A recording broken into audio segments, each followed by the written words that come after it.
लूका रचित सुसमाचार 11वीं अध्याय को ध्यान करें।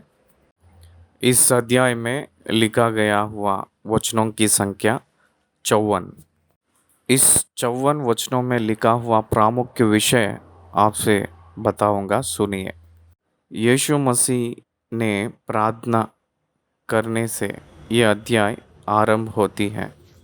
बपतिस्मा देने वाला यूहन्ना अपने चेलों को जैसे प्रार्थना सिखाया था, हमें भी प्रार्थना सिखाइए कहकर यीशु मसीह के चेले यीशु से पूछे थे। उस विषय के लिए यीशु मसीह 4 वचनों में उत्तर दिए हैं। पहले आयत से लेकर चौथी आयत तक, 5वीं वचन से लेकर 13वीं वचन तक यीशु मसीह ने एक दृष्टांत बताए थे। आधी रात में एक मित्र के पास दूसरा मित्र आया था। दूसरे मित्र के पास जाकर भोजन लाने का इस 3 मित्रों की बारे में दृष्टांत कहा गया है। 14वीं आयत से लेकर 26 आयत तक यीशु मसीह के चेले यीशु मसीह से एक अद्भुत सत्य सीख लिए थे। वो ये था कि गूंगा हुआ दुष्टात्माओं को छुड़ाना। उस संदर्भ को लोग ने लेकर यीशु मसीह को गलत फहमी समझकर बात करना, उस विषय के लिए यीशु मसीह ने विवरण देना हमें यहाँ दिखाई देती है। 27 और 28 वचन में उनकी माता के बारे में धन्य है कहकर कहे, जब उनसे भी परमेश्वर का वचन सुनते और मानते हैं वो लोग उनसे भी धन्य है कहकर परमेश्वर ने उत्तर दिए थे। उसके बाद भीड़ जब जब इकट्ठा होती थी उस समय उन लोग एक चिन्ह मांगते थे। उस समय चिन्ह के बारे में दिया हुआ विवरण, वो लोग चिन्ह मांगे थे तो योना निनेवे के लोगों के लिए चिन्ह ठहरा, उसको छोड़कर और कोई चिन्ह नहीं दिखेगा कहकर योना से भी महान यहाँ है कहकर 32 वचन में दिखाई देती है। 33 वचन में से लेकर शरीर की दिया के बारे में बात कर रहे थे। दिया जला के तलगर में या पैमाने के नीचे नहीं रखना है। इस विषय के बारे में 36 वचन तक कहा गया है। 37 वचन से लेकर 41 वचन तक फरीसी ने भोजन के लिए जब विनती किया था आने के लिए यीशु को, तो यीशु के बारे में मन में जो सोचा था उस विषय के लिए प्रभु ने उसको जो दिए हैं उत्तर यहाँ दिखाई देती है। 42 वचन से लेकर 44 वचन तक फरीसियों के बीच में मानसिक स्थिति, आध्यात्मिक स्थिति, यीशु मसीह ने वो खबरों के तुलकर, कब्रों का जैसा तोलकर उन लोगों को खंडन किए थे। इस विषय को लेकर एक व्यवस्थापक ने उत्तर दिया, हे गुरु, इन बातों के कहने से तू हमारा निंदा भी कर रहा है कहकर कह रहा था।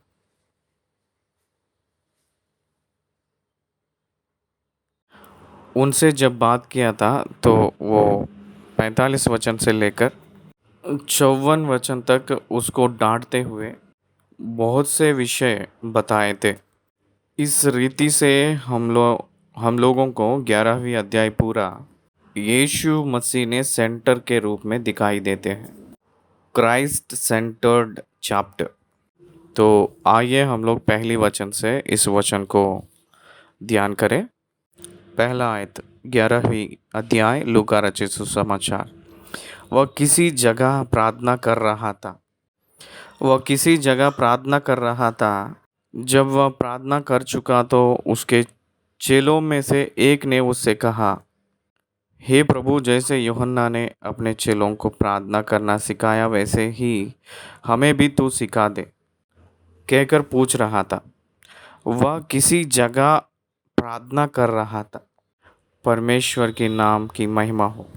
यीशु मसीह प्रार्थना के लिए जैतून के पेड़ों पे गए थे।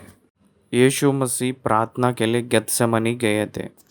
यीशु मसीह प्रार्थना के लिए मंदिर पे गए थे। देखिए, कुछ जगहों में नाम दिया गया था जहाँ प्रार्थना कर रहे थे, लेकिन यहाँ नाम नहीं दिया है। Place is not important, prayer is important, this is not important. प्रार्थना करना मुख्य है, प्रार्थना का स्थान नहीं। जब आप प्रार्थना करते हैं तो आप अपने घर में जाकर, अपने कमरे में जाकर फाटक को बंद करके प्रार्थना किया कर कहते। Prayer is important, not the place is important.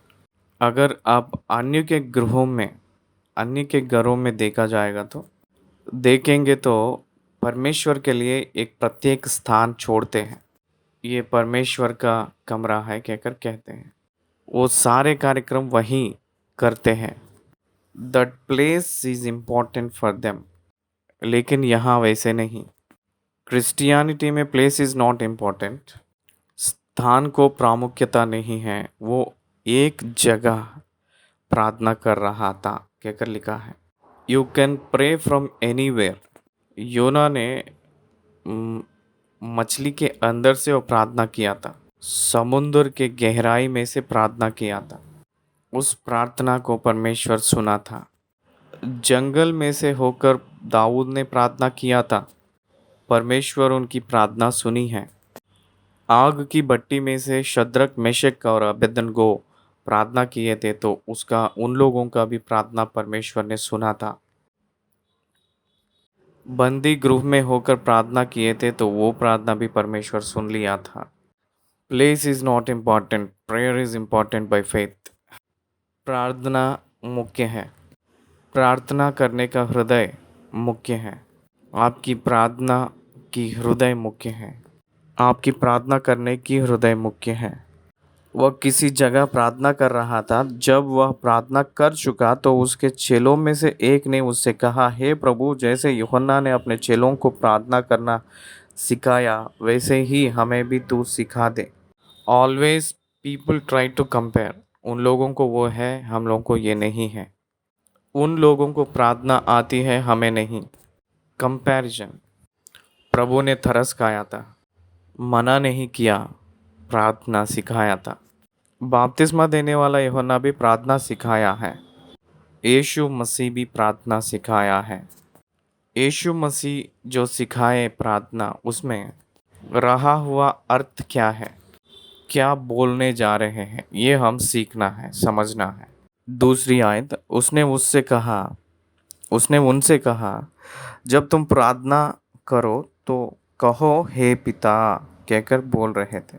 In Old Testament we call God as God, master, Lord, but in New Testament we can call God as our father. हे पिता, spiritual relationship. Without spiritual relationship there is no meaning of prayer. आध्यात्मिक संबंध परमेश्वर से ना होकर प्रार्थना नहीं कर सकते। परमेश्वर से संबंध ना होकर परमेश्वर को कैसे प्रार्थना करोगे?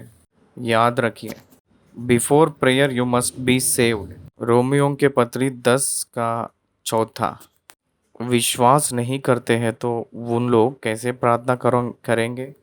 विश्वास नहीं करते हैं तो प्रार्थना कैसे करेंगे? विश्वास करना है तो बिना सुनकर कैसे विश्वास करेंगे? उन लोग सुनना है तो कोई एक लोग प्रकट ना करेंगे तो कैसे सुनेंगे? एक प्रकट करना है तो कोई भेजे ना, तब तक कैसे प्रचार होगा? ये पूरे प्रश्न हैं। उनमें से विश्वास नहीं करते हैं तो उन लोग कैसे प्रार्थना करेंगे? वो एक प्रश्न है। The most important prayer is relationship. प्रार्थना में बहुत प्रामुख्य चीज़ ये है कि संबंध। Prayer is nothing but calling God to attend us. हमें हाजिर होने के लिए हमारे पास आया करो के घर अपने परमेश्वर को बुलाना ही प्रार्थना है। अपने काम सफल करने के लिए परमेश्वर को बुलाना ही प्रार्थना है। इसलिए when you are starting your prayer, you must call your daddy, father, हे पिता कहकर बुलाओ का मतलब it indicates the relationship, it indicates the right fellowship. एक सही संबंध, एक सही संगति चाहिए, संबंध चाहिए और संगति चाहिए। बहुत लोग संबंध विश्वास के जरिया पाए के बाद संगति को खो लेते हैं। संगति फिर से कब कायाकल्प होगा पता है? शांति फिर से कायाकल्प हुए सो जब ही। संबंध कभी भी नहीं मिटती है, लेकिन संगति मिट सकती है। पिता और पुत्र के बीच में जो संबंध कहाँ छूटेगा, कहाँ मिटेगा, कितना भी समय हुए तो वो संबंध वैसा ही रहता है, लेकिन संगति नहीं रह सकता है परिस्थितियों के वजह से। इसलिए पिता कहकर बुलाने के लिए संबंध जरूरी है। पिता को कुछ मांगना है तो संगति बहुत ज़रूरी है। पिता कहकर पुकारने के लिए संबंध बहुत ज़रूरी है। पिता कहकर बुलाना है तो संगति अच्छे से रहना है और संगति भी। Relationship and fellowship are both are important to associate with God, to call upon the God. परमेश्वर से बुलाने के लिए और परमेश्वर के साथ रहने के लिए संबंध और संगति ये दोनों बहुत महत्वपूर्ण की चीज़ है कहकर परमेश्वर ने सिखाया है। हे पिता, तेरा नाम पवित्र माना जाए। Your name hallowed by thy name. Our father in heaven. हे पिता, तू जो स्वर्ग में है। आप स्वर्ग में हैं, हम लोग पृथ्वी पे हैं। हे पिता, तू जो स्वर्ग में है। Our Lord, our heavenly Father. Personalisation of relationship. My Lord, my God, मेरा प्रभु है, मेरा पिता है प्रभु कहकर पुकार रहे हैं। तेरा नाम पवित्र माना जाए। नाम कहकर जो बाइबल में विशेष रूप का है वो यीशु मसीह को दर्शाती है। पिता और पुत्र और पवित्र आत्मा के नाम में बपतिस्मा देने के लिए कहे थे। He will save us, the name of the God will save us. परमेश्वर के नाम ही अपना उद्धार का कारण है। अपनी प्रार्थना यीशु के नाम से अंगीकार किया जाता है। It is like an address. आपकी नाम पवित्र माना जाए। It is like an address. किसी को भी हम खत लिखते हैं तो उसके ऊपर एड्रेस लिखते हैं। वो एड्रेस यीशु मसीह ही है। यीशु मसीह के कर नाम ना होकर you cannot reach your God. आपके परमेश्वर को आप नहीं पहुंच सकते हैं। आपके परमेश्वर के सम्मुख आप नहीं आ सकते हैं। मत्ती रचित सुसमाचार 11 अध्याय का 28 आयत। हे बहुत से दबे हुए लोगों, परमेश्वर के पास आओ, पिता के पास आओ कहकर नहीं कहे थे यीशु मसीह ने। मेरे पास आओ, मैं तुझे विश्राम दूंगा कहकर कहे थे। यीशु मसीह उनके पास आने के लिए कह रहे हैं, क्योंकि परमेश्वर यीशु मसीह के द्वारा ही उनको समाधान देते हैं, उन्हीं से संबंध को नियुक्त करते हैं। इसलिए Christ is the mediator between God and human beings. इसलिए उनके नाम पवित्र माना जाए। पवित्र बनना। Hallowed be thy name. तेरी राज्य आए, बहुत प्रामुख्य बात है ये। स्वर्ग में उनकी राज्य चल रही है इस समय, लेकिन पृथ्वी पे उनकी राज्य नहीं चल रही है। इस दुनिया की राज्य पूरा सातान का है, शैतान का है। यीशु मसीह के हाथ में इस राज्य को सौंपा जाता है। क्या आप समझ रहे हैं? उसी के लिए प्रार्थना करने के लिए कहे थे।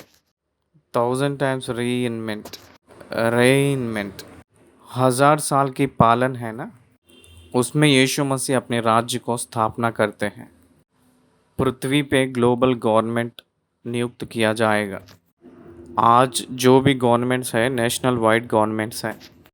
अमेरिका के सरकारी अलग है, इंडिया के सरकार अलग है, चाइना के सरकार अलग है, रशिया के सरकारी अलग है। डिफरेंट गवर्नमेंट्स आज जो रह रहा है, लेकिन 1000 साल की पालन में एक ही गवर्नमेंट रहेगा। ये जो गवर्नमेंट है, ये जो सरकार है, यीशु मसीह का सरकार है। आपकी राज्य आए, इसका मतलब यह है कि the whole world must be ruled by you God. सारी दुनिया पालन करने के लिए आपके पुत्र यीशु मसीह को इस सारे दुनिया के राज्य आना है। This should be the mind of God, plan of God for everyone. उनके लिए, यीशु के लिए, आपके लिए, मेरे लिए, अपने सारे लोगों के लिए योजना ये है कि उनकी राज्य आना है, उनकी राज्य आना है, उनकी फिजिकल रूलिंग आना है। आपकी राज्य आए, उसके बाद हमारी दिन भर की रोटी हर दिन हमें दिया कर। हमारी दिन भर की रोटी हर दिन, ना कि महीना महीना। हर दिन मतलब everyday exercise, everyday grace must be exercise. अनुग्रह हर दिन उसको अनुभव करना ही है। हमारी पोषण आपके वजह से, हर दिन का पोषण, दिन भर की रोटी हर दिन हमें दिया कर कहकर कहने का मतलब, परमेश्वर क्यारेज अपने घर बेचता है कहकर नहीं अर्थ है। इसका अर्थ क्या है पता है आपको? उसका अर्थ ये है कि Lord you will provide us food by providing us the work. परमेश्वर भोजन को कैसे प्रोवाइड करेगा पता है? वो प्रोवाइड करने वाला काम को प्रोवाइड करते हैं। उस काम को अगर हम प्रोवाइड करेंगे तो भोजन प्रोवाइड होगा। Please note this. परमेश्वर आपको बड़ाई करना है तो God will give you one work. परमेश्वर आपको काम देगा, उस काम को आप करेंगे तो फल नहीं, भोजन देगा। इसीलिए पौलुस ने कहते हैं कि मुफ्त में कोई भी भोजन मत किया करिए कहते हैं। हर एक व्यक्ति काम किए के बाद में ही भोजन करो कहते। काम ना होकर, काम ना करके खाना नहीं है, खाना है कहकर कहते। क्यों? क्योंकि work is important. Food will be given for the workers who works for God. परमेश्वर के लिए, परमेश्वर की इच्छा के लिए जो लोग काम करते हैं उन लोगों को भोजन। इसीलिए हमारे दिन भर की रोटी हर दिन हमें दिया कर कहकर कह रहे हैं। एवरी डे, आज का आज ही, इसका मतलब डिपेंड अपॉन गॉड। आप हर दिन की आध्यात्मिक जीवन को आप ठीक कर लेंगे। जब एक दिन में ही परमेश्वर आपके जीवन में बदलाव लेकर आता है तो आप भी बदल जाते हैं, उनकी ओर मुड़ते हैं। परमेश्वर आपको अनुग्रह देते ही जा रहा है तो आप जो भी पाप किए हैं, जो भी अपराध किए हैं तो वो सिर्फ अनुग्रह ही दिखाते हुए, ना कि आपको डांटें, तो आप दुर्बल हो जाओगे। इसलिए क्या कह रहा है? तेरी राज्य आए और हमारी दिन भर की रोटी हर दिन हमें दिया कर। यहाँ हमारी दिन भर की रोटी हर दिन हमें दिया कर कहकर कहे हैं, या जो चाहते हैं हम लोग वो रोटी हमें दिया कर कहकर कहे हैं। नीड या want, whatever you want और whatever you need, required, whatever food you required, you needed for your healthy body. आपके शरीर को जो चाहिए वो भोजन को हर दिन दिया करो कह रहा है। नॉट एट ऑल टाइम, एक ही बार नहीं, हर दिन। God will provide you everyday work, God will provide you everyday meal. This is God's faithfulness. ये परमेश्वर की भरोसा है। इसलिए हमारे दिन भर की रोटी हर दिन हमें दिया कर। मनुष्य को जो ज़रूरी है वो क्या है पता है? पौष्टिक आहार। पौष्टिक आहार जो वैद्य ने आज बुला रहे हैं, आज वो बहुत कम दाम में रहता है। सम काइंड्स ऑफ नट्स, कुछ प्रकार की दान, दाल की बीजें, चना की दाल, उड़द की दाल, अरहर दाल, मूंगफली, भुट्टा बहुत सस्ते में ही मार्केट में उपलब्ध हैं। लेकिन हमें तो दम बिरयानियाँ चाहिए। वो दिल पूरा बंद होकर हार्ट अटैक आके जल्दी मरेंगे। बीपी बढ़कर मसाला के वजह से एसिडिटी आकर। इसलिए परमेश्वर के वचन क्या कह रहा है? जो हमें ज़रूरी है, जो हमें पसंद है वो नहीं, जो हम चाहते हैं वो नहीं, जो हमारा शरीर जो चाहती है वो नहीं, लेकिन शरीर को जो ज़रूरी है वो। अगर आपके शरीर को क्या चाहिए वो पता कर लेंगे तो, जान लेंगे तो आपका शरीर बहुत स्वास्थ्य रहती है। इसलिए हमारा शरीर को जो ज़रूरी है वो ही रोटी हमें दिया कर। वैसे ना होकर अपने मन की इच्छा के अनुसार चर्बी के चीज़ों को खाएंगे तो दिल में जो नसें हैं वो पूरा बंद हो जाएंगे, हार्ट अटैक्स होकर मरेंगे। इसलिए जो ज़रूरी है वो ही भोजन देने के लिए मांग रहे हैं। जो हम चाहते हैं वो भोजन नहीं, जो ज़रूरी है वो भोजन हमें दिया करो, वो भी हर दिन। इसका मतलब कल आपका नहीं है कहकर जानना है। आज के लिए आज ही का दुख बहुत है। Today is yours my dear believer. Please note today is yours not tomorrow. कल आपका नहीं है, आज ही आपका है। इसलिए काल और समय उनके हाथ में है। हम लोग हमेशा उनके हाथों में रहे जैसा हम लोग जीना है, वो ही हर दिन। Every day you need to go to God for your food. समझ रहे हो? आज तो इनकम बढ़ गया है, कुछ मल्टीपल फाइनेंशियल मौकाएं मिल रहे हैं। आज सेविंग्स बढ़ रहा है। तो उस ज़माने में वैसा नहीं था ना। इसलिए वो कहे थे कि हर दिन हमें दिया कर, कहकर कहे थे। हर दिन कहकर जो शब्द है, इट शोज हिज फेथफुलनेस। उनकी ऊपर ईमानदारी दिखाती है। अगर एक बार प्रभु ने आमेन कह देते तो उसको कोई हटा नहीं सकता। इसलिए it is the promise of God. मत्ती रचित सुसमाचार में हमें बहुत स्पष्ट रूप में लिखा है। आकाश के पक्षियों को देखो, वो बोते नहीं, काटते नहीं, कत्तों में बटोरते नहीं, लेकिन स्वर्गलोक में जो परमेश्वर है, क्या उन लोगों को पालन पोषण नहीं कर रहे हैं? आप लोग उससे भी श्रेष्ठ लोग नहीं हो, मूल्यवान नहीं है? Don't worry, don't fear for his faithfulness. Don't worry, don't fear for your needs, for food, food needs. कभी भी डरने का ज़रूरत नहीं। 31 तारीख तक मेरे घर पे 1 रुपया भी नहीं है। ये जो मैं रिकॉर्ड कर रहा हूँ 2021 अगस्त 3 तारीख।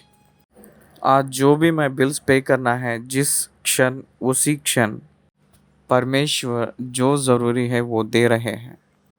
हर दिन भोजन, day to day bread, day to day finances, day to day requirements, जब का तब दे रहा है। वैसे देने की वजह से किसी से कोई प्रॉब्लम नहीं है, और हमें हमसे ही प्रॉब्लम नहीं है, क्योंकि हिज फेथफुलनेस फॉरएवर, उनकी भरोसा नित्य स्थिर रहती है।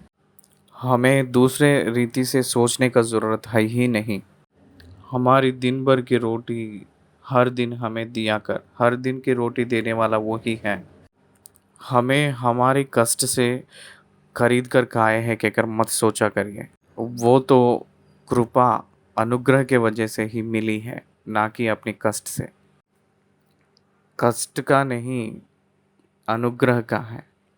आपको आज भूख लग रही है, लेकिन आप जो खा रहे हैं, ये जो दाना, ये 1 साल पिछले ही वो फली थी। उसे 1 साल तक छिपा के रखा है आपके परमेश्वर ने, आपके मुंह के पास आने के लिए। Great God, great love.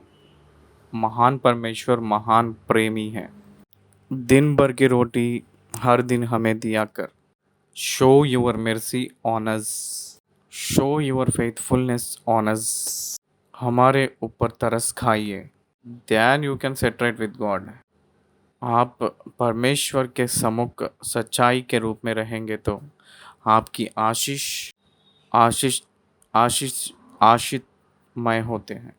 उसके बाद प्रभु ने और हमारे पापों को क्षमा कर, क्योंकि हम भी अपने हर एक अपराधी को क्षमा करते हैं। यहाँ हमें एक कंडीशन दिखाई दे रही है, हमारे पापों को क्षमा कर क्योंकि हम भी अपने हर एक अपराधी को क्षमा करते हैं। इसका मतलब यीशु मसीह के लहू का काम नहीं है। इस वचन को हम लोग सही रीति से समझेंगे नहीं तो यीशु मसीह के लहू क्या है, यीशु मसीह के लहू का क्या ज़रूरी है। हमें दूसरों के पापों को क्षमा किए तो हमारा पाप क्षमा होगा, इसलिए there is no need of blood of Jesus Christ कहकर वाद पैदा होगा। लेकिन वहाँ अर्थ ये नहीं है, ये जीवन के लिए, जीवन की रास्ते में ऐसे हम लोग चलने के लिए, ना कि और दूसरे के लिए। हमें क्षमा कर कहकर पूछते वक्त हम दूसरों को क्षमा करेंगे कहकर हम लोग कबूल कर रहे हैं प्रभु के सम्मुख। It is very good. जब आप किसी का पाप को क्षमा करते हो, आप उनको कमा लेंगे। जब आप दूसरों को न्याय करते हो तब आप उसको खो लेंगे। इफ़ यू जज others you will lose, if you forgive them you will get them with you. आप उनको पालेंगे, आप किसी को खोएंगे नहीं, पाएंगे। कब होगा ये? प्रभु में आप उसको प्रेम करते वक्त। If you love them you will love you back. इसलिए क्या कह रहा है यहाँ, और हमारे पापों को क्षमा कर क्योंकि हम भी अपने हर एक अपराधों को क्षमा करते हैं। हमें परीक्षा में ना ला परंतु दुष्ट से बचा। दुष्ट से बचा कहकर कहा था दूसरी मत्ती में, हर एक बुराई से बचा क्योंकि राज पराक्रम महिमा सदा तेरे ही है कहकर लिखा है। यीशु मसीह की बात हमें बदलती है, हमें बल देती है। इसलिए कहते हैं कि हमें परीक्षा में ना ला कहकर कहते हैं। परीक्षा में परमेश्वर क्यों लाता है? मनुष्य खुद उस परीक्षा में गिरता है परंतु वो कॉन्सिक्वेंसेस हमारे पास आने ना दे कहकर कह रहे हैं। The consequences of the scene, वो हमसे हटकर रहना है कहकर हम लोग प्रार्थना कर लेना है। हम सभी लोग पापी ही हैं। पाप के लिए जो आया हुआ जो प्रतिफल अगर हमारे ऊपर गिरे तो कोई नहीं बचेगा। वो सब इटर्नल फायर के लिए यीशु मसीह के शरीर के ऊपर गिरा है। अगर उनके ऊपर नहीं होता तो हम लोगों को अनंत जीवन नहीं मिलती थी। यीशु मसीह के द्वारा अपने पापों को क्षमा हुए हैं। इसका अर्थ ये है कि हमारे सारे पापों को वो लिया है, वो भारी उठाया है, वो हमारे पापों का जो प्रतिफल लेकर हम लोगों को आज़ादी किया है, वही अर्थ है। यहाँ भी वही अर्थ है। परीक्षा में नाला, इसका मतलब यह है कि हमें प्रोटेक्ट कर प्रभु कहकर अर्थ आती है, हमें बचा प्रभु कहकर अर्थ आती है। राज्य महिमा प्रभाव आपका है, राज पराक्रम महिमा सदा तेरे ही है। इसलिए स्वर्गलोक की प्रार्थना क्या सिखाती है कहकर पूछे तो परमेश्वर से संबंध, परमेश्वर से संगति और परमेश्वर के ऊपर निर्भर होने का जीवन, परमेश्वर के सम्मुख क्षमा मांगना और दूसरों को क्षमा करना, परीक्षा में ना गिरे सो जैसा ज्ञान हमें दे, हमें मिलने के लिए ये जीवन, ये ज़िंदगी हमको चाहिए। इस दुनिया में परीक्षा ना आए कहकर प्रार्थना नहीं कर सकते हैं, लेकिन उसमें ना गिरे कहकर हम लोग प्रार्थना मांग सकते हैं। इस रीति से स्वर्गलोक की प्रार्थना में बहुत प्रकार के अंश विषय गुप्त में हैं। ये आप निश्चय सीखना है। पवित्र आत्मा की मदद से आप और भी नया नया चीज़ें, नया नया विषय सीखना है। हम लोग 4 वचनों को अभी तक ध्यान किए हैं पहले से। 5वीं आयत से लेकर 13वीं आयत तक लिखा हुआ वचन की भाग में 3 मित्रों के बारे में बताए हैं। 5वीं आयत से लेकर 13वीं आयत तक लिखा हुआ वचन की भाग में यीशु मसीह ने 3 मित्रों के बारे में बताए थे। 3 मित्रों के बारे में बताए थे। इन 3 मित्रों से हम लोग कौन सी पाठ सीखते हैं, इन मित्रों के ज़रिया हम लोग को पता चलती हैं। पहला मित्र बच्चों के साथ घर पे सोया हुआ एक व्यक्ति है। दूसरा मित्र अतिथि के रूप में आया हुआ मित्र था, एक व्यक्ति था। तीसरा मित्र आतिथ्य देने के लिए जो बच्चों के साथ सोया हुआ मित्र के पास गया हुआ मित्र। इस रीति से 3 मित्रों के बारे में कहा गया है। परंतु इन 3 मित्रों में सिर्फ 2 लोगों को संबंध है। एक से दोनों को संबंध है। जिसके घर पे अतिथि के रूप में मित्र आया था, उसको दोनों लोगों का संबंध है। बाकी दोनों को कोई रिश्ता है ही नहीं, बाकी लोगों को संबंध नहीं है। मित्र का मित्र मित्र ही होता है। मित्र का मित्र वो भी मित्र ही होता है। मित्र का मित्र की जो ज़रूरत को पूरा करने के लिए मित्र के रूप में वो अपना जिम्मेदारी कहकर सोचा था। क्या आप समझ रहे हैं? यहाँ हम लोग देखेंगे तो बिना ऊब कर पूछने से वो पा लिया था। इसका मतलब ऑब्जेक्शंस ओवर रूल कहते हैं। रुकावटों को पार करके मांगना, किया हुआ विनती, और रुकावटों को पार करके पूछा गया हुआ विनती है। ये परिस्थितियों के वजह से बिना रोक कर किया हुआ विनती। ये एक अचंभित कहानी है। पढ़ रहा हूँ, देखिए 5वीं आयत से। तब उसने उनसे कहा, तुम में से कौन है कि उसका एक मित्र हो और वह आधी रात को उसके पास जाकर उससे कहे, हे मित्र, मुझे 3 रोटियां दे, क्योंकि एक यात्री मित्र मेरे पास आया है और उसके आगे रखने के लिए मेरे पास कुछ नहीं है। और वह भीतर से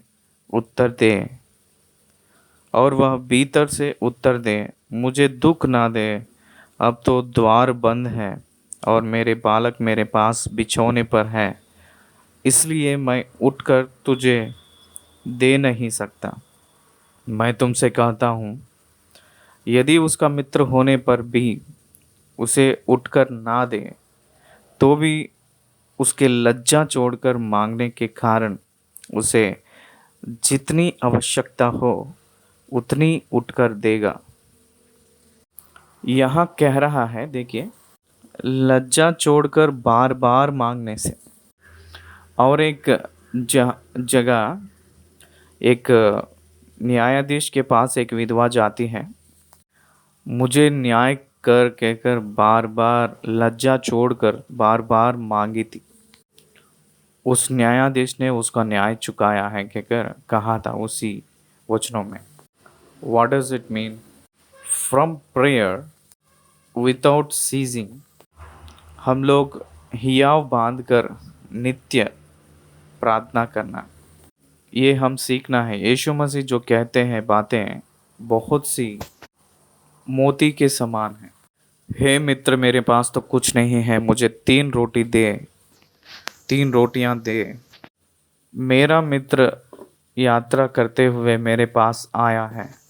यहाँ आपको एक समझना है कि वो है कि बॉन्डिंग, मित्रों के बीच में जो बॉन्डिंग, देखिए एक मित्र ने यात्रा करते हुए दूसरे मित्र के घर पे आया था। इसका मतलब जो आया था उस मित्र के पास खाने के लिए कुछ नहीं था। जो मित्र ने मेरा मित्र है रास्ते में कहकर इस मित्र के पास आया था, उसके पास खाने के लिए कुछ नहीं थी। लेकिन ये मित्र को खाना खिलाने वाला और एक मित्र था, और वो भी दोस्त ऐसा था, बार बार लज्जा छोड़कर मांगने से वो देने वाला मन की एक मित्र था जो भोजन रखने का लायक है। फ्रेंड्स के बीच में कौन सा बॉन्डिंग है यहाँ हमें पता चल रही है। मेरे बच्चे बिछौने पर सो रहे हैं, अब आधी रात हो गया है, फाटक बंद है, अब नहीं दूंगा कहकर कहता है क्या मित्र? नहीं कहता है, नहीं कह सकता है। अगर बोलने की कोशिश किए तो भी बार बार मांगने से नहीं कह सकता है ये बात। तो यहाँ प्रामुख्यता क्या है? परिस्थितियों को पार करके मांगना हम सीखना है। Beyond your limits, pray you will get. मुझे बहुत ज़रूरतें हैं, बहुत सी ज़रूरतें हैं। मेरे आंखें उनकी ओर ताक रही हैं। Arabic professors, Kannada professors, Bhojpuri, I need to pray. वैसे ही चैनल्स को I need to pray, salaries I need to pay, उनकी ओर ही हमारे आंख ताक रही हैं। एक ही रहस्य ये है कि आस्क विदाउट सीजिंग, हमेशा विनती करना, प्रार्थना करना सीखिए। मैं सीखा हूँ। हम लोग प्रभु को छोड़कर किससे मांग सकते हैं? किससे मांगेंगे हम लोग? यीशु को छोड़कर कौन सा मित्र हमें है? यीशु ही मेरा मित्र है, यीशु ही हमारा मित्र है। बाकी लोगों के, जो भाई लोगों के ज़रूरतों को पूरा करने के लिए हम लोग यीशु मसीह को मांगना सीखना है। उसके बाद वैसे ही आप भी मांगो, वैसे ही लाइक दैट। जैसे उस मित्र ने लज्जा छोड़कर मांगा था, वैसे आप भी मांगो। और मैं तुमसे कहता हूँ कि मांगो तो तुम्हें दिया जाएगा। It is the promise of God. बहुत लोग एक बार प्रभु से कहते हैं और छोड़ देते हैं। एक बार कहते हैं कि हे प्रभु मुझे साइकिल चाहिए, उसके बाद वो भूल जाते हैं। उस प्रार्थना जब तक पाएंगे नहीं तब तक करते ही रहना है। और हम लोग पाए के कर विश्वास के साथ हम लोग प्रार्थना करना है। प्रभु से हम मांगते ही रहना है जब तक पाए नहीं। और हम लोग पाए हैं कहकर विश्वास करते हुए मांगना है। प्रभु भूल जाते हैं कहकर नहीं, लेकिन आप मांगते ही रहने से, वो मांगते ही रहना आपके अंदर बदलाव को लेकर आती है और रेस्पॉन्सिबिलिटी को लेकर आती है। वो झील आपकी वस्तु, उस झील आपके वस्तु के लिए आपके अंदर रहता है। आपकी वस्तु के ओर आप सावधानी से रहना सिखाती है भविष्य में। इसलिए आप मांगते रहना है। इसका उद्देश्य ये था कि you must be transform to manage that article for you. उस वस्तु को आपने मैनेज करने की लेवल को, स्टीवर्डशिप तक आप जब तक बढ़ेंगे नहीं तब तक रोक कर परमेश्वर आपको मांगने के लिए कहते ही रहते हैं, मांगते ही रहने के लिए कहते हैं। To see the change in you, God always wants you to pray more. एक बार मांगने से उत्तर देने का लायक नहीं है कहकर मत सोचा करिए। एलिया की प्रार्थना आमीन ना कहने से पहले ही आग को बरसाया था। अब्राहम को 25 साल क्यों लिया था संतान देने के लिए? To bring a great change in Abraham. Abraham में बहुत सी बदलाव देखना चाहा था परमेश्वर ने। Waited for 25 long years to give a son, पुत्र को देने के लिए 25 साल इंतज़ार किया था। इसलिए याद रखिए, वैसे ही आप लोग भी मांगा करिए। जिम रॉन कहकर एक अंग्रेजी का उपदेशक है, वो इस समय तो मतलब दुनिया में नहीं है। वो ऐसे कहते थे कि what ever you do, what all you can do, don't postpone the things. कहते हैं आप नहीं पाए सो जैसा क्यों काम नहीं करते हो। If you work on, if you going on, going work, it will be completed. If you walk continuously, you reach definitely. Right. आप चलते रहेंगे तो पार तक पहुंचेंगे, किनारे तक आप पहुंच सकते हैं। ना रोककर काम करते हुए चले तो पूरा हो जाएगा। नूह ने ना रुककर काम करते ही गया था। 100 लॉन्ग ईयर्स काम किया था। नाव तैयार हो गया है, जहाज तैयार हो चुकी है, मिलाप वाली तंबू पूरा हुआ है, यरूशलेम के दीवार पूरा हुआ है। Because they work continuously. ढूंढो तो पाओगे, खटखटाओ तो खुल जाएगी, मांगो तो तुम्हें मिलेगा। काम करिए तो काम पूरा होगा, काम करिए तो काम पूरा होगा। काम नहीं हुआ कहकर नहीं रहेगा, काम करते ही रहा, वो अपने आप पूरा हो जाएगा। क्या आप समझ रहे हैं? इसलिए आपको जो चाहिए वो परमेश्वर आपको देगा। वो परमेश्वर के लिए है तो आपको आशीष मिलेगा। वो कभी भी भूलना नहीं। जो कोई भी मांगता है उसको दिया जाएगा, जो हर एक व्यक्ति ढूंढता है उसको मिलेगा, और जो खटखटाता है हर व्यक्ति उसको उसके लिए खोला जाएगा। It is God's promise. God designed like this. परमेश्वर ऐसा किया है, परमेश्वर ऐसे बनाया है, इसलिए हम ढूंढना है। If you dig for water, you get the water. If you search for a gold, you will get the gold. If you ask for a house, God will give you house. वो घर को मांगे तो घर को देगा। वो नहीं दिया हुआ, नहीं दे सकता हुआ कुछ भी नहीं है। वो सब आपके लिए, मेरे लिए बनाया है। वो ना देकर ना दे सकने वाला कुछ भी नहीं है। वो अपने मुट्ठियों को बांध के नहीं रखता है, लेकिन अपने मुंह ही खोलकर उससे मांगना है। अपने हृदय चाहने का योग्य होना है। अपने हृदय अपने लिए नहीं चाहना है, परमेश्वर के लिए चाहने वाली बनना है।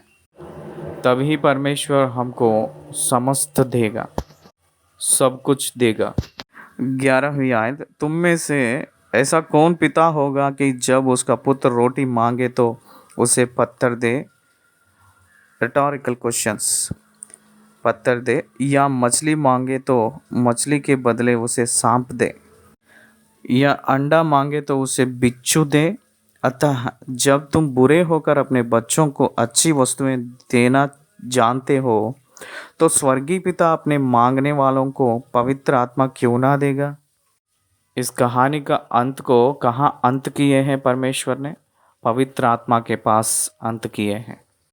पवित्र आत्मा से मांगो, वो प्रदान करेगा।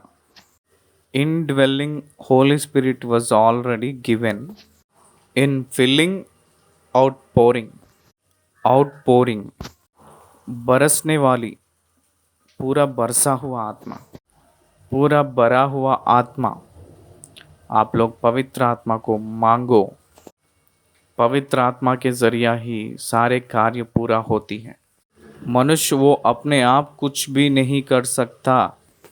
परमेश्वर उसकी आत्मा के जरिया सब कुछ करेगा। परमेश्वर की इच्छा परमेश्वर की आत्मा के जरिया ही संभव है।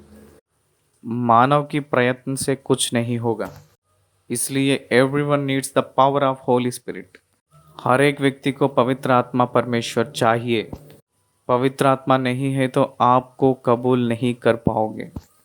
पवित्र आत्मा नहीं रहे तो मैं पापी हूँ कहकर कोई भी अपने आप को ग्रहण नहीं कर पाएगा। पवित्र आत्मा नहीं है तो एक व्यक्ति प्रार्थना नहीं कर सकता। पवित्र आत्मा नहीं रहे तो किसी को भी जिसके अंदर पवित्र आत्मा नहीं रहता है उसको वचन समझ में नहीं आएगा। पवित्र आत्मा नहीं रहे तो एक व्यक्ति ने आगमन का तैयारी नहीं कर सकता। Without Holi spirit a believer can not do anything. कुछ नहीं कर सकता है, कुछ नहीं कर पाएगा। Please note this. इसलिए निश्चय वो देगा, प्रदान करेगा, मांगो कहकर कह रहे थे। आपको जो भलाई करती है उसको मांगो। परमेश्वर बुराई कभी भी नहीं देता है। आप मछली मांगे तो सांप को नहीं देता है। क्या समझ रहे हो? आप मछली मांगे तो सांप को देता है? नहीं। आप अंडा मांगे तो वो बिच्छू देगा? नहीं। आपको जो आपको जो स्वास्थ्य रहेगा वही देगा।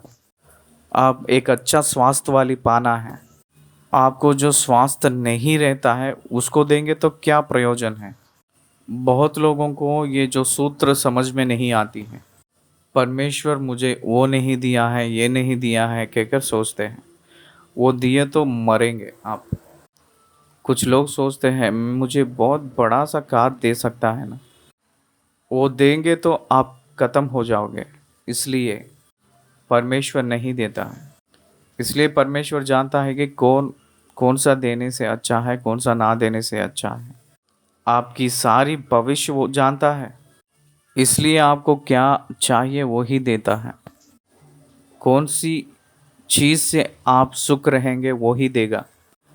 यूसुफ को उत्पत्ति के पुस्तक में 13 साल उसके जीवन में बंदी गृह दिया था, ट्रेनिंग। उसके बाद में ही उसको सिंहासन दिया है। 40 साल मूसा को ले आकर मिधान के जो जंगल में ट्रेनिंग दिया था, उसके बाद में ही मिशन ऑफ इजिप्ट दिया था। समझ में आ रहा है? इसीलिए whatever God want to you, whatever God wants to give you, that is only after the test. आपको परमेश्वर परीक्षा किए के बाद में ही आप तैयारी है कि कर उसको यकीन आए तभी कोई भी वादा हो आपके जीवन में पूरा करता है। ये हमें जानना चाहिए। सबसे भी बहुत महत्वपूर्ण चीज़ ये है कि होली स्पिरिट, ये नया नियम में हमारे साथ जो है वो पवित्र आत्मा ही है। यीशु मसीह पिता के दाहिनी ओर विराजमान है। पवित्र आत्मा परमेश्वर आपको और मुझे, हम सबको साथ में है, अपने साथ है, अपने अंदर है। हमें तैयारी कर रहा है, वो हमें बचाने वाला है। ये आप कभी भी भूलना नहीं। पवित्र आत्मा का वरदान हमको परमेश्वर ने दिया है। पवित्र आत्मा से परिपूर्ण होने के लिए हमें प्रार्थना करना है। It's not from outside, it's from inside. पवित्र आत्मा अंदर ही है। अंदर रहा हुआ पवित्र आत्मा से आप बढ़ते हुए आना है। Not from outside but from inside. Old testament में पवित्र आत्मा आउटसाइड, न्यू टेस्टमेंट में पवित्र आत्मा परमेश्वर इनसाइड द बिलीवर्स हार्ट। विश्वासी के हृदय के अंदर से वो कार्य करता है। उनकी सामर्थ से आप भरना है कहकर मैं आपसे विनती कर रहा हूँ। 14वीं वचन से लेकर 26वीं वचन तक बाल जबूल, भूत, दुष्टात्मा, कुछ प्रत्येक विषय दुष्टात्माओं के बारे में यीशु मसीह ने कहे थे। आए देखे 14वीं आयत। फिर उसने ये गूंगी दुष्टात्माओं को निकाला। जब दुष्टात्मा निकल गई तो गूंगा बोलने लगा और लोगों को अचंभ हुआ। देखिए, मैं जब वचन पढ़ रहा हूँ, जितने लोग अनुवाद कर रहे हैं वो सभी लोग, सारे ट्रांसलेटर्स ने अपने भाषा में उस बाइबल को अपनी भाषा में पढ़िएगा। एक व्यक्ति को गूंगी दुष्ट आत्माओं से छुटकारा दे रहा है। परमेश्वर छुटकारा दिए थे। उस गूंगी दुष्टात्माओं को निकाला गया था, तब वो गूंगा व्यक्ति बोलने लगा। क्या समझ आई थी यहाँ आपको? उस व्यक्ति को बोलने के लिए बंद करवा के रखी थी, वो दुष्टात्मा का प्रभाव थी। सारी बीमारियां दुष्टात्माओं के वजह से नहीं आता है, याद रखिए। सारे दुष्टात्मा के वजह से ही बीमारियां नहीं आते हैं। पाप के कारण शरीर करप्ट हो चुकी है, उस कारण के वजह से बीमारियां आते हैं। उद्धार पाया है ना, इसलिए बीमारी नहीं आएगा कहकर नहीं है। Some diseases for the glory of God, God allows. परमेश्वर की महिमा के निमित्त परमेश्वर ने कुछ बीमारियों को अनुमति देते। उसको हम लोग यूहन्ना रचित सुसमाचार 11वीं अध्याय में लाजरस के जीवन में, जब वो बीमारी से रोगी हो गया था, तब परमेश्वर ही खुद कहे थे, ये परमेश्वर के निमित्त, परमेश्वर की महिमा के लिए ही ये रोग आया है कहकर कहते हैं कि परमेश्वर की महिमा के निमित्त ही आया है उस बीमार कहकर कहते हैं। यहाँ देखिए, दुष्ट आत्मा ऑक्यूपाई किया था, इसलिए उसका जो बातें बोलना नहीं बोल पा रहा है, गूंगा हो गया, वो एक प्रकार की बीमार है। हम सब लोग मानव हैं, अपने पाप के वजह से और अपने दुर्गति के वजह से बीमारियां आते रहते हैं। बहुत लोगों को ये डिफरेंशिएशन नहीं पता होकर तड़पते रहते हैं। ये डिफरेंशिएशन समझना है, ये साधारण रूप से आया हुआ बीमारी है या दुष्टात्मा के वजह से आया हुआ बीमारी है, परमेश्वर की इच्छा के अनुसार परमेश्वर की अनुमति पाकर आया हुआ बीमारी है। ये डिफरेंशिएशन समझना है, जानना है, नहीं तो कंफ्यूज हो जाएंगे। क्या आप जान रहे हैं? पौलुस ने एक कांटा से वो दुखित होता था शरीर में, उस कांटा को हटाइए हटाइए कहकर 3 बार प्रार्थना किया था। परमेश्वर उसको नहीं हटाकर मेरी अनुग्रह तुझे काफ़ी है कहे थे। एक अंतकाल की बीमारी उसके शरीर में परमेश्वर ने रखे हैं। God allowed that, God allowed that, परमेश्वर ही उसको अनुग्रह किया है, अनुमति दिया है। हिजकिया की बीमारी, गॉड अलाउड दैट। इसलिए हम लोग ध्यान करें तो परमेश्वर कुछ बीमारियों को पहुंचाकर अपने अंदर एक बदलाव के लिए करते हैं। देखिए, उत्पत्ति के पुस्तक 32 अध्याय में याकूब को उसके जंग के नस को परमेश्वर ने छुआ था, तो उसकी नस चढ़ गई थी, वो एक लंगड़ा टाइप का हो गया था। बीमारी व्यक्ति को, स्वास्थ्य व्यक्ति को एक लंगड़े के जैसा बना दिया है। क्यों परमेश्वर ऐसे करता है? क्योंकि it is good for him, it is good for him. इसलिए भजनकार ने कहता है, कष्ट उठाना मेरा भलाई है कहता है, कष्ट उठाना मेरा भलाई है कहकर कहता है। तो इस कॉन्टेक्स्ट में आएंगे तो दुष्टात्माओं को निकाला, जब दुष्टात्मा निकल गई तो गूंगा बोलने लगा और लोगों को अचंभ हुआ। They doesn't know the scriptures. दुष्टात्माओं के ऊपर अधिकार किसको है? परमेश्वर को है। दुष्टात्माओं के ऊपर अधिकार किसको है? बाल जबूल को है। दुष्टात्माओं का अधिकारी भी दुष्टात्माओं को रूल करता है। यीशु मसीह को जो नफरत करते हैं, वो लोग ऐसे कहे थे, इन्होंने बाल जबूल जो दुष्टात्माओं का अधिकारी था, उसके वजह से दुष्टात्माओं का प्रधान बाल जबूल के वजह से ये छुड़ा रहा है, उसको छोड़कर और कुछ नहीं इसमें कहकर कहे थे। It is not the gods power, ये परमेश्वर की सामर्थ्य नहीं कहकर कुछ लोग ने सोच रहे थे। एक ही बात याद रखिए, is it the gods power और द इविल स्पिरिट्स पावर? कैसे जानना है कि उसको जो ऑपरेट कर रहा है उसकी जीवन के वजह से पता चलेगी। उसको ऑपरेट कर रहा है, उस व्यक्ति पाप में रहे तो ईविल स्पिरिट है। उसको जो ऑपरेट कर रहा है वो प्रभु का दास है तो प्रभु का पुत्र या पुत्री है तो वो गॉड स्पिरिट है। शैतान ने पाप में जो रहता है उसको इस्तेमाल करता है, परमेश्वर पवित्र जो रहता है उसको इस्तेमाल करता है उनकी महिमा के लिए। याद रखिए, इसीलिए परमेश्वर किसी को भी इस्तेमाल करता है, हम लोग याद रखना है। इस संदर्भ में परमेश्वर ने बाल जबूल नामक दुष्टात्माओं के प्रदान की सहायता से दुष्टात्माओं को निकालता है कहकर कुछ लोग कह रहे थे। औरों ने उसकी परीक्षा करने के लिए उससे आकाश का एक चिन्ह मांगा। गलतफहमी और निंदा जो इच्छा है वो करते रहता है। वो उनका हृदय है, उनकी स्वेच्छा है, उनकी आज़ादी है, उनकी स्वतंत्र है, लेकिन उनके वजह से हम लोग डिस्टर्ब नहीं होना है।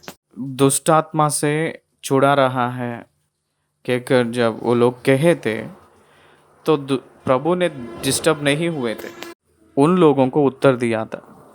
आकाश का एक चिन्ह मांगे थे उन लोगों ने, कुछ लोगों ने। उन लोगों से परमेश्वर ने कहे थे, परंतु उसने उनके मन की बातें जानकर उनसे कहा, हृदय की बातें तो आप खुद ही जानते हैं, आपको और आपके परमेश्वर को ही पता है, ना कि दुष्ट आत्मा को।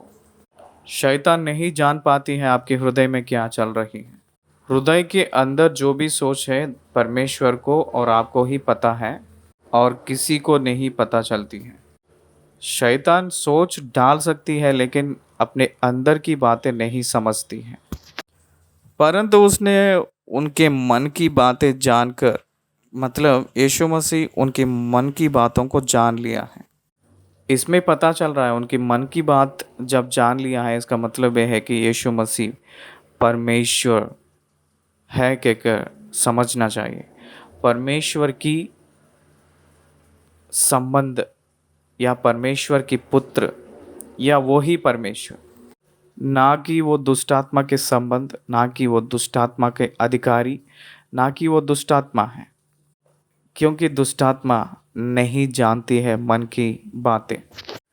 परंतु उसने उनके मन की बातें जानकर उनसे कहा, जिस जिस राज्य में फूट होती है वह राज्य उजाड़ जाता है, और जिस घर में फूट होती है वह नष्ट हो जाता है। यदि शैतान अपना ही विरोधी हो जाए तो उसका राज्य कैसे बना रहेगा? क्योंकि तुम मेरे विषय में तो कहते हो कि यह शैतान की सहायता से दुष्ट आत्मा निकालता है। भला यदि मैं शैतान की सहायता से दुष्ट आत्माओं को निकालता हूँ तो तुम्हारे संतान किसकी सहायता से निकालते हैं? इसलिए वे ही तुम्हारा न्याय चुकाएंगे। यीशु मसीह से सामर्थ और अधिकार पाकर 70 लोग जाकर यही कार्यों को किए हुए, जैसा हम लोगों को लूका सुसमाचार में रिकॉर्ड है। तो उन लोग किससे भगाए थे? क्या वो भी दुष्टात्माओं से भगाए थे? दुष्टात्माओं को दुष्टात्मा ही खुद भगाएंगे तो दुष्टात्माओं का राज्य कैसा फैलेगा? 70 लोग जाकर हर एक गांव में दुष्टात्माओं को भगा दिए हैं ना, तो उनके राज्य कहाँ रहेगा? दुष्ट ना रहने से, पाप ना रहने से, दुष्टात्मा ना रहने से पाप कहाँ रहेगा? 1000 साल की पालन में शैतान ने आग की भट्टी में, पाताल में बंद किया जाएगा, बंदी गृह में रहेगा। तो पृथ्वी पे पाप नहीं होगा क्योंकि प्रेरित किया करने वाला नहीं रहेगा। इसीलिए शैतान ने 1000 साल उस पाताल में बंदी गृह में बंद रहेगा। कुछ काल के लिए उसको छोड़ा जाएगा और पृथ्वी पे बहुत लोगों को अपने तरफ वो मोड़ लेगा, फेर लेगा। इसलिए शैतान को ना रहा जैसा निकाल देता है परमेश्वर ने उस 1000 साल की पालन में। कारण ये है कि वो भड़काने वाला है, भटकाने वाला है, गलत रास्ताओं को मोड़ने वाला है, वो परमेश्वर के विरुद्ध काम करने वाला है। तो इसलिए दुष्टात्माओं को भगाएंगे तो उसकी राज्य कहाँ टिकेगा? नहीं टिकेगी ना। परंतु तुम्हारे संतान ने दुष्ट आत्माओं को निकालकर वो लोग गवाही के रूप में हैं, तो इसलिए उन्हीं लोग आपको न्याय करेंगे कहकर कहे थे। परंतु यदि मैं परमेश्वर की सामर्थ्य से दुष्ट आत्माओं को निकालता हूँ, तो परमेश्वर के राज्य तुम्हारे पास आ पहुँचा है। आपके पास परमेश्वर के राज्य उतर कर आया है। वो ये है कि दुष्ट आत्माओं को भगाने वाला परमेश्वर की ही सामर्थ्य है, परमेश्वर का ही अधिकार है। इसलिए परमेश्वर का अधिकार किसको है? यीशु मसीह को है। इसलिए यीशु मसीह परमेश्वर के राज्य को एक्सपीरियंस कर रहे हैं। यहाँ इस पृथ्वी पे यीशु मसीह ने the power of haven experience कर रहे हैं। इसलिए इस धरती पे यीशु मसीह ने the power of haven exercise कर रहे हैं। जब बलवंत मनुष्य हथियार बांधे हुए अपने घर की रखवाली करता है, तो उसकी संपत्ति बची रहती है। बलवंत ने क्या करना है? हथियार बांध के रहना है। इसको हम लोग स्पिरिचुअल मीनिंग में भी ले सकते हैं। भौतिक रूप में कहे थे कि बलवंत अपने हथियार को बांध कर रहेंगे तो घर की रखवाली करता रहे तो उसकी संपत्ति बची रहेगी कहकर। आप देखे होंगे भौतिक रूप में जितने भी धनवान लोग रहते हैं, उनके चारों तरफ जो उसका रखवाली करने वाले लोग खड़े रहते हैं। उन लोगों के पास हथियार भी रहते हैं, उन लोगों के पास बंदूकें भी रहते हैं। अगर आप लोग बैंक पे जाएंगे तो बैंक के बाहर एक चौकीदार रहता है, सिक्योरिटी गार्ड रहता है, उसके पास एक वेपन रहता है। इसलिए किसी का भी संपत्ति को बचाना है तो वेपन रहना बहुत ज़रूरी है। इसीलिए संपत्ति को बचाना है तो वेपन पाया हुआ एक वॉरियर रहना है। इसलिए एक व्यक्ति बलवंत के रूप में नहीं रहेगा तो उसकी संपत्ति को खो लेगा। इसलिए एक बलवंत के ऊपर जय पाना है तो उसके पास जितने भी हथियार हैं वो छीन लेना है। बाद में उसकी संपत्ति को बांट सकते हैं। पर जब उससे बढ़कर कोई और बलवंत चढ़ाई करके उसे जीत लेता है, तो उसके वे हथियार जिन पर उसका भरोसा था छीन लेता है और उसकी संपत्ति लूट कर बांट लेता है। इसलिए जो मेरे साथ नहीं वह मेरे विरोध में है, और जो मेरे साथ नहीं बटोरता वह बिखेरता है। इसलिए मैं परमेश्वर के साथ हूँ। मेरे साथ जो रहता है वो मेरे पक्ष रहने वाले ही हैं। मेरे साथ नहीं रहता है और परमेश्वर के पक्ष में हूँ कहकर कहता है, वह बिखेरने वाला व्यक्ति है।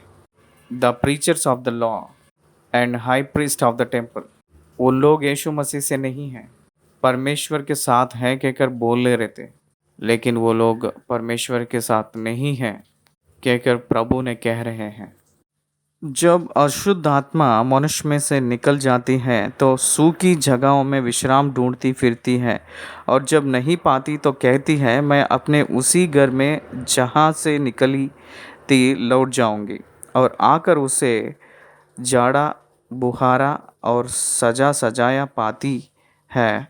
तब वह जाकर अपने से बुरी सात और आत्माओं को अपने साथ ले आती है, और वे उसमें पैठ कर वास करती है, और उस मनुष्य की पिछली दशा से पहले से भी बुरी हो जाती है। दुष्ट आत्माओं से जब छुटकारा मिलती है तब हृदय को परमेश्वर के वचन से भर लेना सीखना है।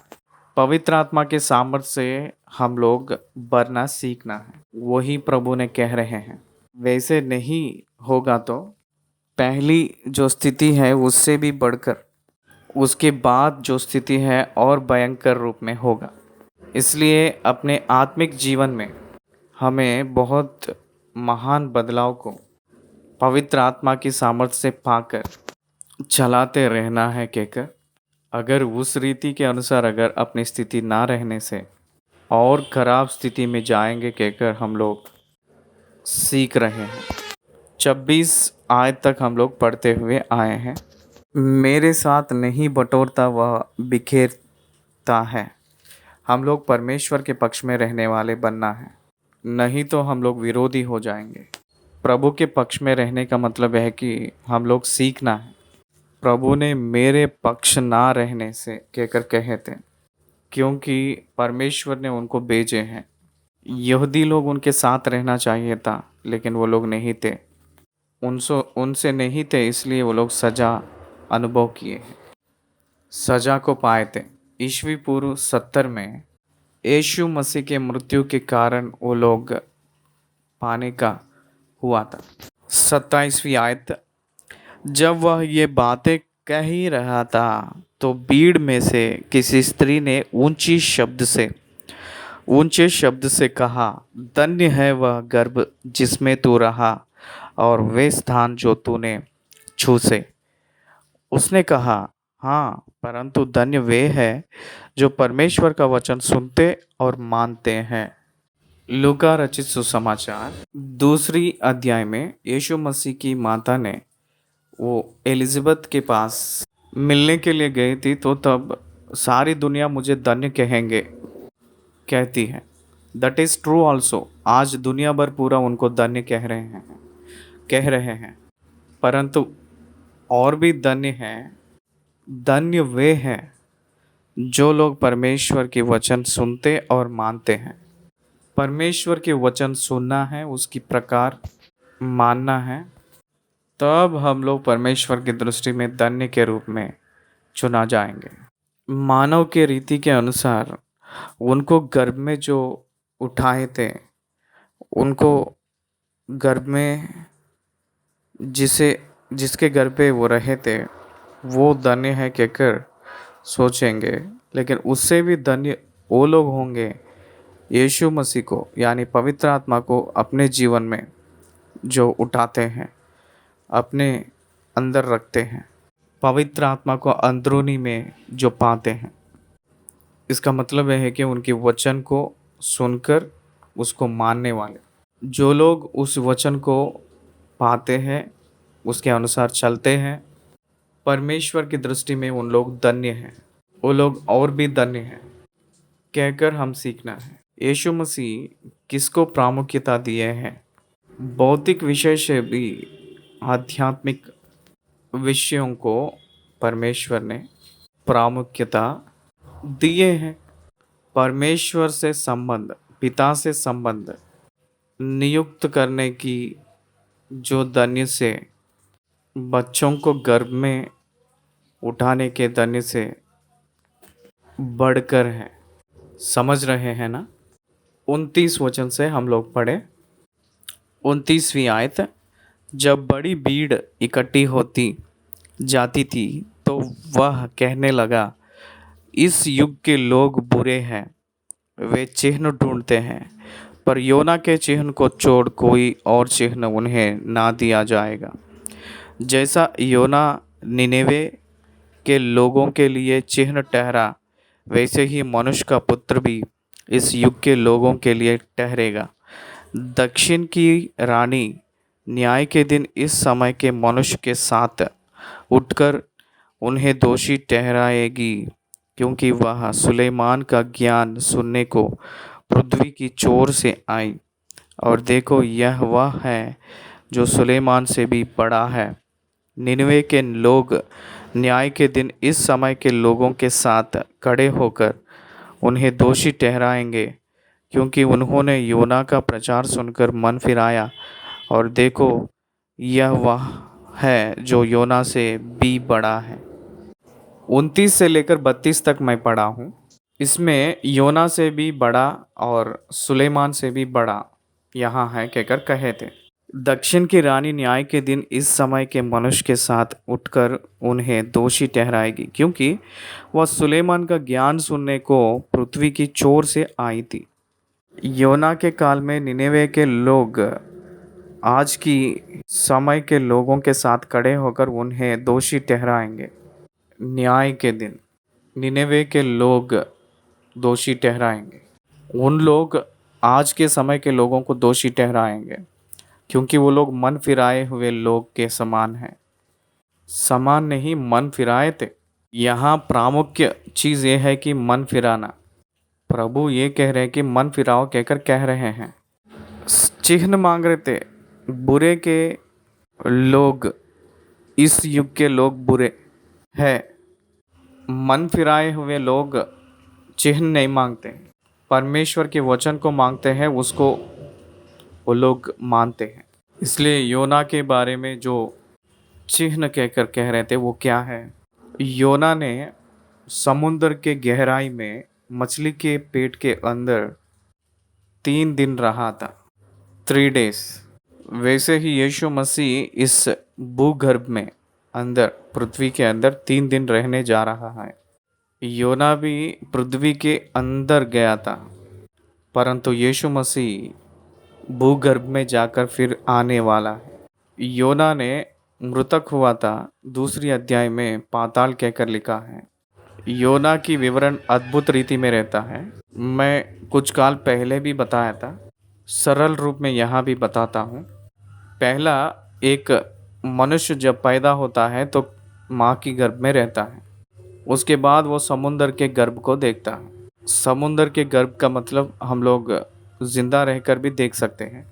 उसके बाद भूगर्भ, पृथ्वी के अंदर की स्थान, इसके अंदर भी एक व्यक्ति जिंदा होकर भी जा सकता है। इन तीनों को गर्भ के रूप में ही वो तुलना करते हैं। माँ के गर्भ, भूगर्भ यानी पृथ्वी के अंदर, समुद्र की गर्भ, जिंदा रहकर जा सकते हैं इन तीनों में। परंतु पाताल की गर्भ, उसमें जाना है तो हम लोग मरे के बाद में ही जा सकते हैं। पाताल में गया था योना ने, इसका मतलब फिजिकल डेथ आया है। परमेश्वर उसकी प्रार्थना सुनकर वापस निकाला है। प्रेयर एंड प्रेयर, उसकी प्रार्थना में और एक प्रार्थना याद रख रहा है। उसकी प्रार्थना में और एक प्रार्थना याद कर रहा था। मैं जब पाताल में से होकर जब प्रार्थना किया, परमेश्वर ने मुझे बाहर लाया, मुझे छुड़ाया है। वैसे ही योना के वजह से यीशु मसीह भी मृतक होकर भूगर्भ में 3 दिन रहकर फिर जिंदा होकर इस धरती पे आएंगे। इसका मतलब यह है कि उनकी पुनरुत्थान को छोड़कर और कुछ नहीं था। वही एक चिन्ह है, उसको छोड़कर आपको और कोई चिन्ह इस बुरे युग के लोग को नहीं चाहिए। इस युग के लोग जो बुरे लोग हैं उन लोगों को नहीं चाहिए। उनको मारे थे और तीसरा दिन वो जी उठे थे। 13 बार वो प्रकट हुए थे जिंदा हुए के बाद। दिखकर वो अपने बारे में तय किए हैं कि मैं जिंदा हुआ हूँ। चले लोग प्रेरित होकर सारी दुनिया में जाकर उनके बारे में प्रचार किए थे। उनकी कलीसिया उनकी पुनरुत्थान की एक चिन्ह के रूप में आज टिकी है। सुलेमान से भी बड़ा है। सुलेमान के ज्ञान को सुनने के लिए पृथ्वी के छोरों तक से निकल कर आए थे। दक्षिण की रानी यानी शीबा देश की रानी, उससे भी बड़ा यहाँ है। सुलेमान ने अर्थली थिंग्स बात किए थे, कहीं भी हेवनली थिंग्स बात नहीं किया था। लेकिन यीशु मसीह अर्थली थिंग्स के साथ हेवनली थिंग्स भी बात किए थे। सुलेमान ने लाइफ ऑन द अर्थ बात किए थे, यीशु मसीह लाइफ आफ्टर द अर्थ बात किए थे। इसलिए सुलेमान से भी महान यहाँ है। Solomon is not a practitioner, Jesus Christ is the practitioner. Solomon वचन को पालन किया हुआ व्यक्ति नहीं था, यीशु मसीह वचन के अनुसार चला हुआ है। यीशु मसीह वचन के अनुसार चला हुआ था। सुलेमान से भी महान है। सुलेमान के ज्ञान से भी महान ज्ञान यीशु मसीह को है। अरे वो तो यीशु मसीह सुलेमान को ज्ञान दिए हुए हैं। यीशु मसीह ने ही सुलेमान को ज्ञान दिए थे। ज्ञान की सृजनहार यीशु मसीह है। सुलेमान से भी धर्मी व्यक्ति है यीशु मसीह, जब धरती में व्यक्ति के रूप में आए थे। अगर एक बात बोलना है तो सुलेमान के रक्षक यीशु मसीह है, इसलिए सुलेमान से भी महान है। उसके बाद 33 आयत से शरीर के दिया के बारे में कुछ विषय बोल रहे हैं। यीशु मसीह जो भी दृष्टांत कहते हैं उसमें एक सुंदर अर्थ दिखाई देती है। कोई मनुष्य दिया जला के तलगर में पैमाने के नीचे नहीं रखता, परंतु दीवट पर रखता है कि भीतर आने वाले उजियाला पाए। कोई दिया जलाकर तलगर में या पैमाने के नीचे नहीं रखता है, ऊपर ही रखता है, क्योंकि सारी रोशनी फैलने के लिए। इसका मतलब लाइट मस्ट बी स्प्रेड, और रोशनी स्प्रेड होना है। रोशनी अंधेरा को भगाना है। पैमाने के नीचे रखेंगे तो रोशनी अंधेरे को नहीं भगाती है, राइट प्लेस में उसको रखना है। वैसे ही आपके लाइफ में राइट प्लेस क्या है कहकर पूछेंगे तो आपकी आँख ही है। तेरा शरीर का दिया तेरी आँख है, इसलिए जब तेरी आँख निर्मल है तो तेरा सारा शरीर भी उजियाला है, परंतु जब वह बुरी है तो तेरा शरीर भी अंधेरा है। इसलिए चौकस रहना कि जो उजियाला तुझ में है वह अंधेरा ना हो जाए। इसलिए यदि तेरा सारा शरीर उजियाला हो और उसका कोई भाग अंधेरा ना रहे तो सबका सब ऐसा उजियाला होगा। इसका मतलब यह है कि आपके आँख को बचा लीजिए। इसका मतलब यह है कि आप जो चाहे, जो देखना चाहते हैं उसको ना देखो। इसलिए आपके हृदय में जाकर आपको अपवित्र के रूप में वो करती है। इसलिए यदि तेरा सारा शरीर उजियाला हो और उसका कोई भाग अंधेरा ना रहे तो सब का सब ऐसा उजियाला होगा जैसा उस समय होता है जब दिया अपनी चमक से तुझे उजियाला देती है। आपके आँख के वजह से आपके अंदरूनी के भागों को आपके शरीर में उजियाला से भरना है, ना कि अंधेरा, कहकर प्रभु ने कह रहे हैं। इसलिए कामुकता और व्यभिचार ऐसे सारे चीज़ें आँखों के वजह से अंदर जाकर हानिकारक होती हैं शरीर में। इसलिए आपके आँख को बचा ले कहकर कह रहे हैं। इसलिए आपके आँख अंधेरे में ले जा रही हैं तो संभाल के रहना, सावधानी से रहना। इसका मतलब आध्यात्मिक के अंधेरे में ना जाकर आपके आँख को बचा लो कहकर प्रभु ने बता रहे हैं। 37 आयत, जब वह बातें कर रहा था तो किसी फरीसी ने उससे विनती की कि मेरे यहाँ भोजन कर। वह भीतर जाकर भोजन करने बैठा। फरीसी को यह देखकर अचंभ हुआ। भौतिक रीति रिवाज है स्नान करके भोजन करना, सफ़ेद वस्त्र पहनकर अंदर मंदिर पे आओ, दाढ़ी को बढ़ा लेना, ये है रीति रिवाज। ये प्रभु नहीं चाह रहा है, हृदय का शुद्ध। इसलिए परमेश्वर कह रहा है। फरीसी को यह देखकर अचंभ हुआ कि उसने भोजन करने से पहले स्नान नहीं किया। प्रभु ने उससे कहा, हे फरीसियों, तुम कटोरे और थाली को ऊपर ऊपर से तो मांजते हो, परंतु तुम्हारे भीतर अंधेर और दुष्टता भरी है। हे निर्बुद्धियों, जिसने बाहर का बाग बनाया, क्या उसने भीतर का बाग नहीं बनाया? परंतु हाँ, भीतर वाली वस्तुओं को दान कर दो, तो देखो सब कुछ तुम्हारे लिए शुद्ध हो जाएगा। उसका और इसका लिंक क्या है?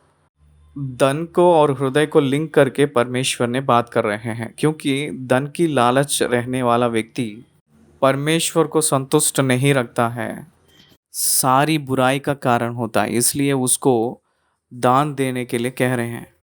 इसका मतलब धन के बारे में पाप कहकर नहीं कह रहे यीशु मसीह।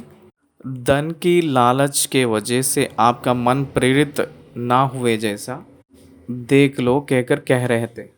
उस प्रकार की व्यवहार करने से भी अच्छा धन ना रहे तो ही अच्छा है। इसलिए आपका धन आपको खराब कर रही है। इसका अर्थ यह है कि इसका मतलब यह है कि आपका धन आपका ही कहकर सोच रहे हो स्वार्थी के रूप में। वो प्रभु ने आपको दिए हैं, आप स्टीवर्ड ही हैं, आप हिसाब देना है। ऐसे सोच में आप रहेंगे तो आप कभी भी गिरेंगे नहीं। 42 से लेकर 44 तक। पर हे फरीसियों, तुम पर हाय, ये लोग दशवांश निकाल रहे थे। क्यों? तुम फोदीन और सुधाब का और सब भांति के पात का दशवांश देते हो, परंतु न्याय को, परमेश्वर के प्रेम को टल देते हो। ये एक अचंभ की मसीहपन दशवांश निकालना सीखा है, लेकिन फाइनेंशियल इंटीग्रिटी को यत्न कर रहा था, लेकिन इंटरनली इंटीग्रिटी को छोड़ रहा है। गॉड्स लव एंड जस्टिस, परमेश्वर का न्याय और परमेश्वर का प्रेम को छोड़ रहे हैं। उसको ना भूलकर इसको करिएगा। दशवांश भी दे दीजिए। चाहिए तो ताकि इन्हें भी करते रहते और उन्हें भी ना छोड़ते। उसको भी और इसको भी करने के लिए कह रहे हैं। एक करके दूसरा ना किया करो, ऐसा ना रहिए। एक करके दूसरा मत छोड़िए कहकर यीशु ने कह रहे हैं। दोनों करिए। दशवांश दे दीजिए। प्रेम और न्याय को भी पालन करना है कहकर कह रहे हैं। हे फरसियों, तुम पर हाय, तुम आराधनालयों में मुख्य मुख्य आसन आसन और बाजारों में नमस्कार चाहते हो। हाय तुम पर, क्योंकि तुम उन छिपी खबरों के समान हो जिन पर लोग चलते हैं परंतु नहीं जानते। आप लोग दिखने में बहुत सुंदर सफ़ेद दिख रहे हैं, लेकिन अंदर पूरा बुरा है, अंदर पूरा बदबू से है। आपकी अंदर पूरा लाश के समान है। आपका अंदरूनी मरा हुआ समान है।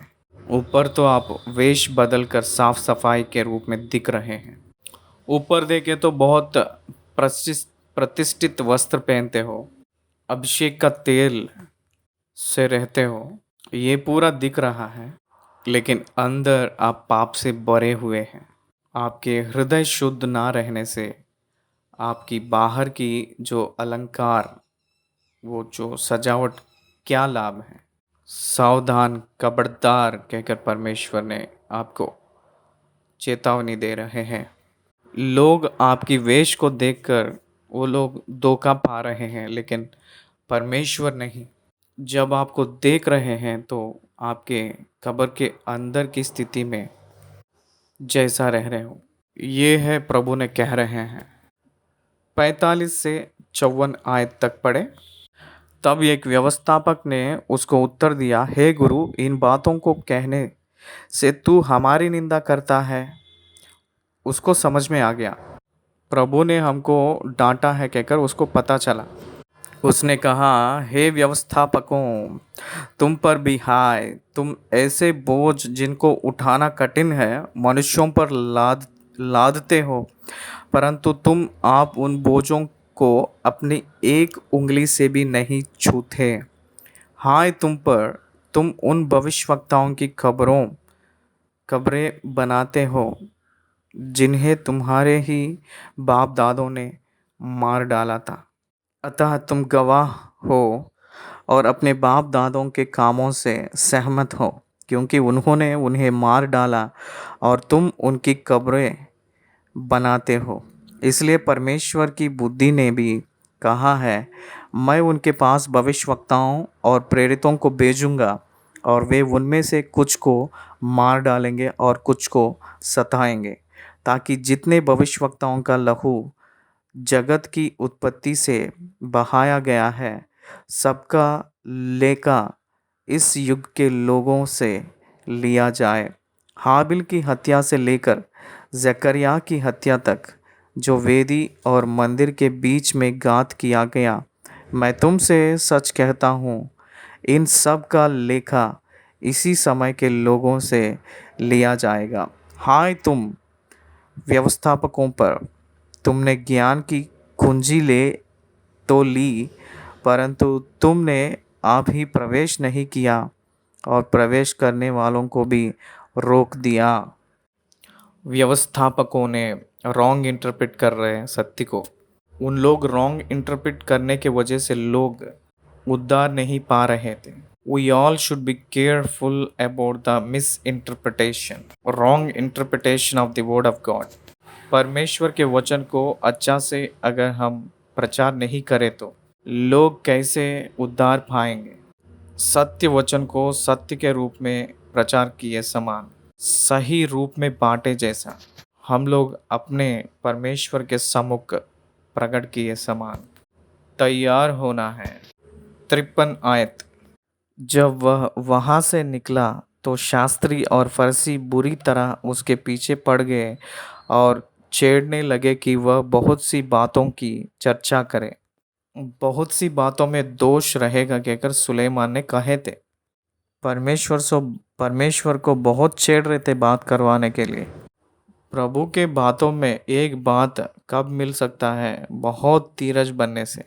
वो जो भी बात करते हैं वे उन लोगों को ज्ञान का देन के लिए ही बात करते हैं, लेकिन उन लोग ज्ञान की बातों को सुनकर भी वो लोग विश्वास नहीं कर पाए थे। कारण ये है कि उन लोग यीशु मसीह के अंदर गलतियों को पकड़ने के लिए सुन रहे हैं, ना कि अपने अंदर की गलतियों को पकड़ने के लिए यीशु मसीह की बात नहीं सुन रहे थे।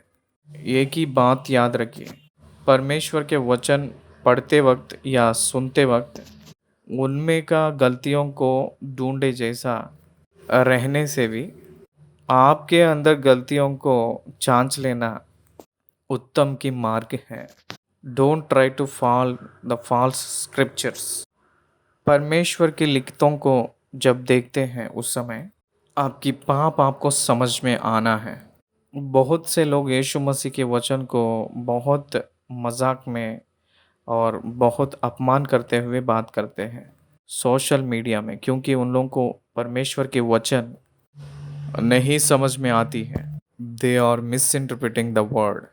वचन को गलत के रूप में बताते हैं, उसकी निज अर्थ को वो लोग अलग से बदल कर बोलते हैं। इसलिए वो लोग स्वर्गलोक में नहीं जाएंगे, उनकी प्रचार को, उनके उपदेश को जो सुनते मानते वो लोग भी नहीं जाएंगे। तुमने ज्ञान की कुंजी ले तो लिए हैं, उठाकर ले गए हैं कहकर कहे थे, आप भी नहीं जाएंगे, उन लोगों को भी जाने नहीं देंगे। यस, सारी धार्मिक प्रधान लोग यीशु मसीह के न्याय के दिन उत्तर देना पड़ेगा। All the religious leaders who taught their religions who taught their religions to the people, everyone has to give the answer for all kinds of their questions, all kinds of messages to the people। लोगों को उन लोगों के लिए जो भी उपदेश किए हैं परमेश्वर के सम्मुख एक दिन वो लोग उत्तर देने का होगा। Every preacher must given an account to God for his own preaching. उसकी उपदेश के बारे में हर एक व्यक्ति हिसाब देना पड़ेगा, ये हम लोग जानना चाहिए। इसलिए सत्य वचन को सही रूप में बांटना हम लोग सीखना है कहकर प्रभु के नाम से मैं निवेदन कर रहा हूँ। Don't try to misinterpret the word, don't give the wrong interpretations truth of God. परमेश्वर के सत्य को अलग टाइप के उपदेश ना दो कहकर यीशु के नाम में मैं निवेदन कर रहा हूँ। उन लोग अपने गलती को सुधार नहीं पाए थे, लेकिन उनके अंदर गलतियों को पकड़ने के लिए कोशिश कर रहे थे। वो ही न्याय के दिन उन लोगों को न्याय करने का होगा।